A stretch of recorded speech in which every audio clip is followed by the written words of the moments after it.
Альфа атайын даярдыктагы бөлүмчөсүнүн командиринин орун басары полковник Үсөн Ниязбеков өзүнүн ок атуучу куралынан атылды деген маалыматты Ички иштер министрлиги төгүнгө чыгарды. Мекемеден билдиришкенде Кой Таш айылында болгон окуялардан кийин алынган курал жарактардын бардыгы трассологиялык жана баллистикалык экспертизага жиберилген. Анын жыйынтыгы азырынча даяр боло элек. Кечээ Үсөн Ниязбековду өлтүрүүгө шектүүделген 29 жаштагы жаран кармалган. Учурда Ички иштер министрлигинин тергөө кызматы тарабынан 7-8 августта Кой Таш айылында болгон окуялар боюнча сотко чейинки өндүрүш алкагында полковниктин өлүмүнө тиешелүү көрсөтмөлөр текшерилип жатканы маалым болду. Буга чейин Үсөн Ниязбеков снайпердик октон каза тапканы айтылган. Ал эми УКМКнын төрагасы Орозбек Упунбаев жогорку кеңеште маалымат берип жатып, снайпердик куралдан мурдагы президент Алмазбек Атамбаев ок чыгарганын, андан бир жоокер каза болуп, 6 жарадар болгонун билдирген эле.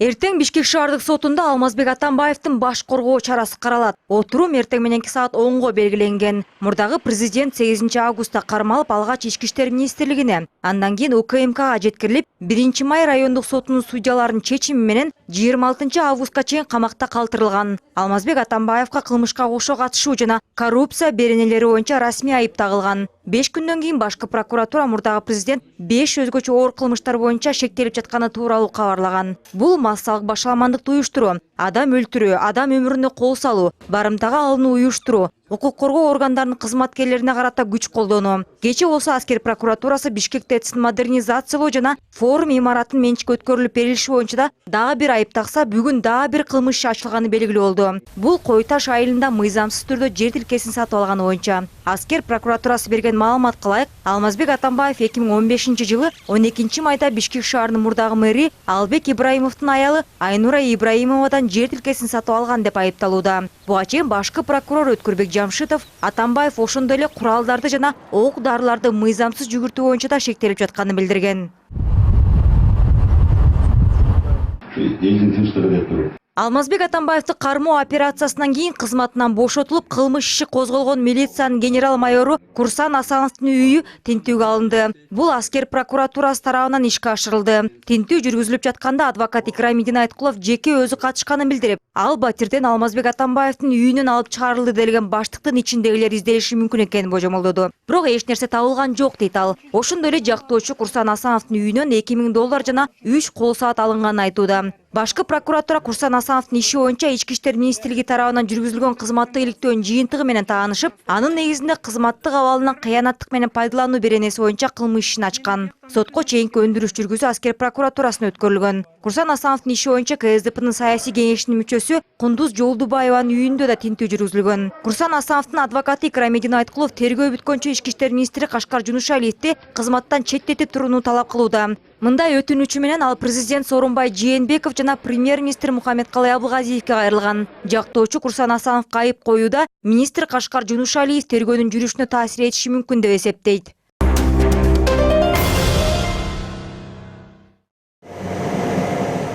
Президент Сооронбай Жээнбеков бүгүн Бишкек эркин экономикалык аймагына барды. Мамлекет башчы экспортко багытталган бир катар ишканалардын иши менен таанышып, жетекчилеринин көйгөйүн укту. Мисалы, салкын байпак чыгаруучу ишканага 20 миллион сомдон ашык инвестиция тартылганын анын директору билдирүүдө.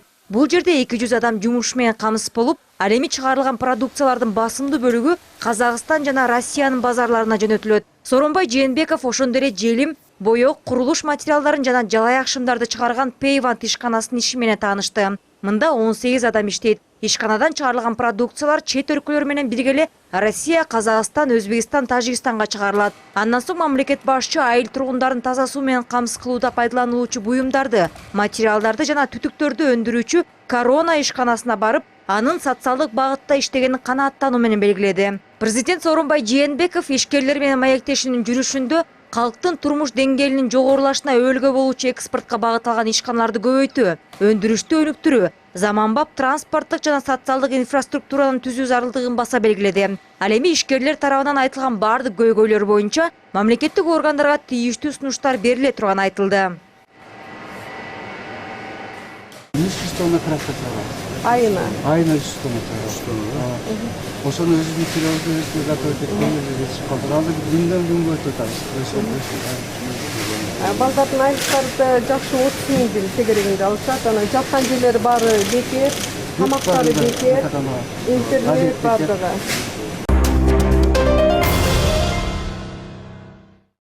Токмок шаардык прокурорунун улук жардамчысы $3000 пара алып жаткан жеринен кармалды. Бул тууралуу УКМКнын коррупцияга каршы күрөшүү кызматы билдирди. Маалыматка ылайык 2 күн мурда атайын кызматтын башкы тергөө башкармалыгына бир аял арыз менен кайрылган. Анда ал Токмок шаардык прокурорунун улук жардамчысы жергиликтүү өнөр жай ишканасынын кызматкери менен биргеликте $15.000 өлчөмүндө пара талап кылганын билдирген. Алар арыздануучунун жолдошу Кытайдын жараны катары кыймылдуу жана кыймылсыз мүлктөрдү мыйзамсыз сатып алганын айтып коркутушкан. Алынган маалыматтарга караганда чет өлкөлүк жаран аталган ишканада мыйзамдуу эмгектенип жаткан. Бирок буга карабастан экөө биригип талап кылынган акча берилбесе, тергөө органдарына материалда жөнөтүлүп, жолдошу депортациялана турганын билдиришкен. Аталган факты боюнча пара талап кылуу беренеси боюнча кылмыш иши козголду. Ал эми пара талап кылган Токмок шаардык прокурорунун улук жардамчысы жана ортомчу болгон адам кармалып, УКМКнын убактылуу кармоочу жайына киргизилди. Учурда тергөө иштери жүрүп жатат.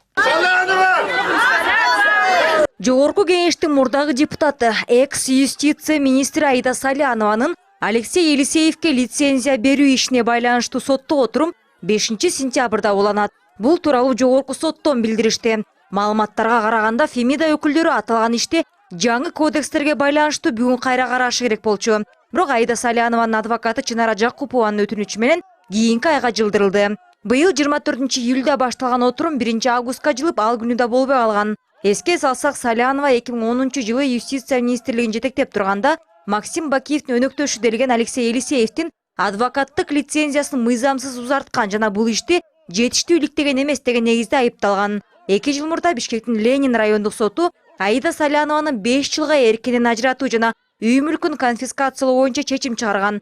Бирок жазаны экс-депутат кызы 14 жашка чыкканда гана өтөй турган болгон. Ысык көлдүн Тескей жээгинде болгон жол кырсыктан 2 адам жабыркады. Областтык жол кыймылынын коопсуздугун камсыздоо бөлүмүнүн маалыматына караганда авария 3 күн мурда Балыкчы Бөкөнбаев Каракол трассасынын 61-чакырымында Тоң районунун Кескенбел тилкесинде катталган. Тоң районунун Кызыл Туу айылынын 39 жаштагы тургуну Audi 80 үлгүсүндөгү унаа менен чыгыштан батышты көздөй бара жатып, каршы тилкедеги ВАЗ 212 үлгүсүндөгү машина менен кагышкан. Анын Арын шаарынын 29 жаштагы тургуну башкарып бара жатканы кабарланды. Авариянын кесепетин ВАЗ унаасынын айдоочусу жана жүргүнчүсү жаракат алып, аймактык ооруканага жеткирилген. Кырсыктын келип чыгуу себептери азыркы тапта такталып жатат. Бишкекте жер тамдардын биринде өрт чыкты. От бүгүн эртең мененки саат 9:30 чамасында Ордо каланын Кайназарова жана Жамгырчинов көчөлөрүнүн кесилишиндеги үйдөн чыккан. Күбөлөрдүн айтымында жалын каптаганда үйдүн чатыры сынып кеткен. Бактага жараша эч ким жабыркаган эмес. Окуя болгон жерде 2 өрт өчүрүүчү унаа иштегенин өзгөчө кырдаалдар министрлигинен билдиришти.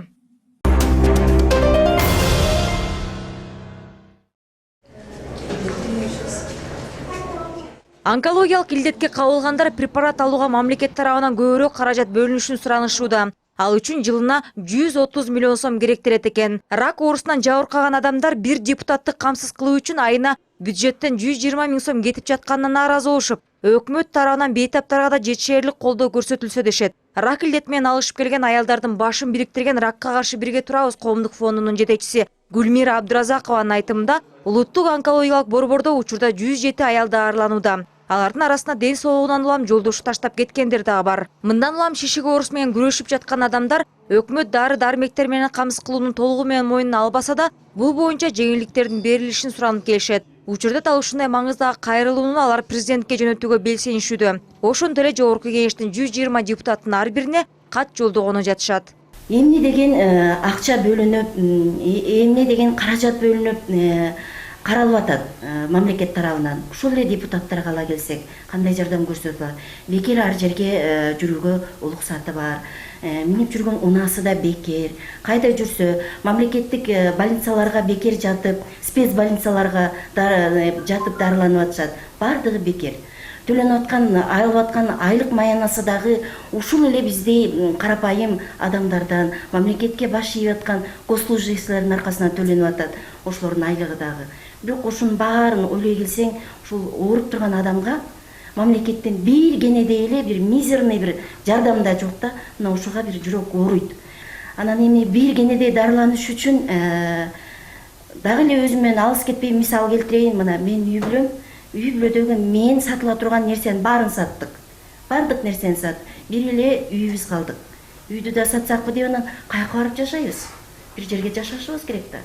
Мына ушундай бир акыбалга келип турат да, мен эле эмес, миңдеген сандаган ооруган ушул рак оорусу менен илдетке кабылган аял заты, эркек болобу, баласы болобу адамдар бардык ушундай нерсеге дуушар болуп турабыз да. Бишкекте унааларды эвакуациялоо кайрадан жандандырылды. Калаанын жол кыймылынын коопсуздугун камсыздоо башкы башкармалыгынан кабарлашкандай, буга чейин көчөлөрдүн тыюу салынган жерлеринен токтотулган унааларды жеке менчик Портал Групп ишканасы эвакуациялап келген. Аталган компания бул ишти 2020 жылга чейин жүргүзмөк. Бирок Ички иштер министрлигинин жол кыймылынын коопсуздугун камсыздоо башкы башкармалыгы аны менен келишимди бузуп, бул милдетти өз колуна алууну чечкен. Азыркы тапта Ички иштер министрлигинин карамагында 8 эвакуатор бар. Алар бүгүн түштөн кийин Бишкектеги унаа көптөлгөн аймактарда чыгарыла баштады. Ошондой эле эвакуациянын баасы 100 сомго арзандады. Мурда анын наркы 1350 сом болсо, азыр 1250 сом турат. Быйыл мамлекеттик тил мыйзамынын 30 жылдыгы белгиленет.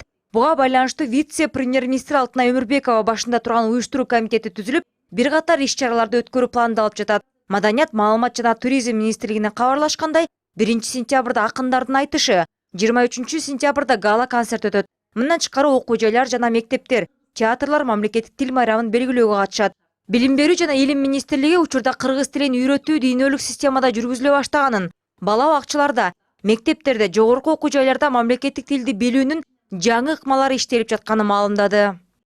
Тилди үйрөнүү дүйнөлүк системанын негизине салынды да, ошол системага.